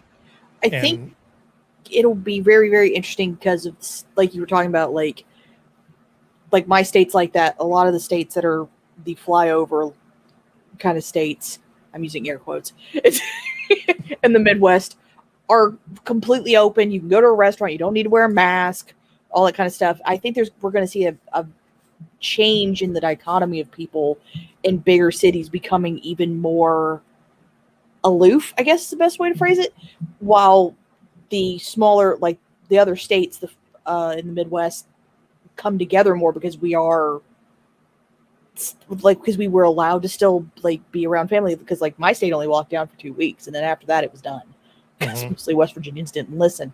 But it's that kind of thing of like, I think it's going to be interesting to see how much even more things change between the coasts and major cities and then everybody in between, of just like how no one here wears a mask anymore, but you still see people online freaking out going, oh my God, I had a nightmare that someone wasn't wearing a mask. And I can't handle it. Like I've seen that Twitter. And it's kind of like, and how much, if they ever come to the Midwest or any place that didn't lock down, like how much of a culture shock it'll be for them. Yeah, no kidding. Well, and this was a while ago, but very close to that, the idea of culture shock. Going to the island a couple months back, first time going on the day away, and nobody, like I would say everybody we ran across to that had a mask on was obviously there as a tourist. It was startling. I felt uncomfortable. And that made me upset, that I felt uncomfortable, that it's weird to see people's faces. Yeah.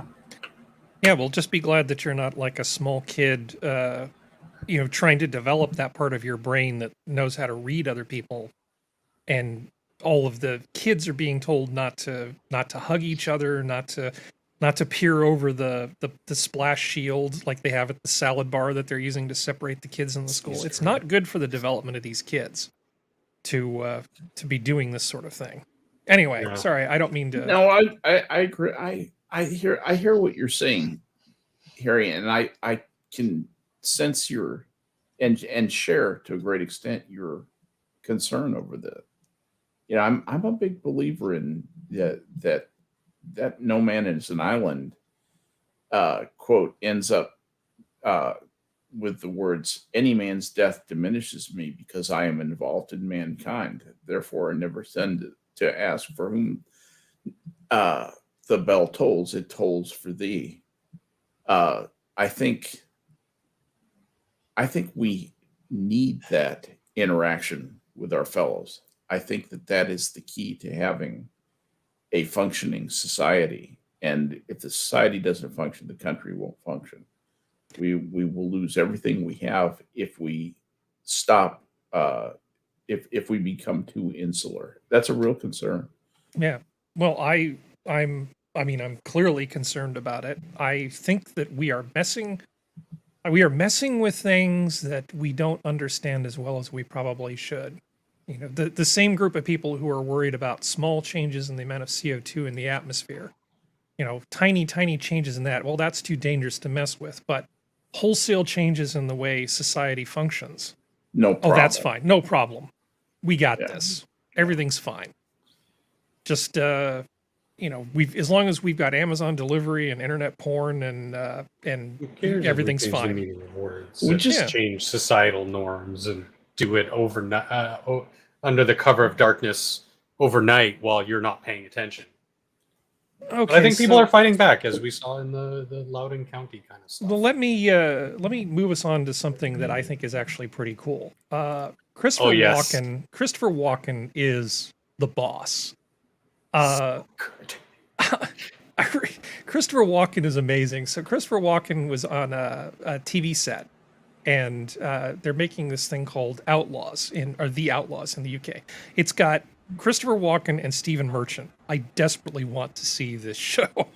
Yeah, I've seen ads for that. That other show. I let my mom and sister sleep with my husband. I looked at that. It's a terrible article. I'm not even sure I believe it. Back to Christopher Walken, the man. Yeah, Christopher Walken. So basically, The Outlaws, he did something amazing. So it's almost sacrilegious. He actually painted over an original Banksy in the production of this show. God, that's freaking hilarious. And I mean, there's so many different layers to this in terms of what it actually sort of means.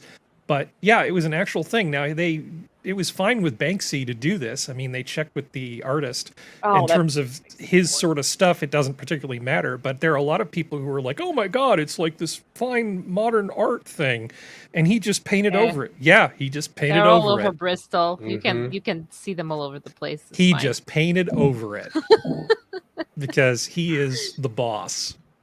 Banksy just annoys the hell out of me. I'm sorry. Plus, I it's I good think press. It's pointless. It Good is. press.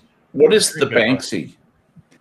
It's That a mouse street artist who basically just takes they're basically just stencils of art he's done and then spray paints over him, adds maybe shading, maybe not.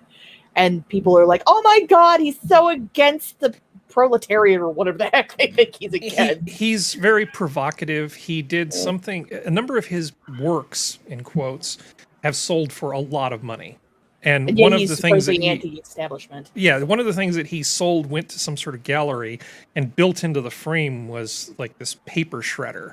And so at a certain point, the piece of art that basically went through the paper shredder and was destroyed in front of all the people, and that was part of the performance art. It's all fully So this is- reciprocating, self-lubricating, jerking Yeah. off. It's Yeah. it's not.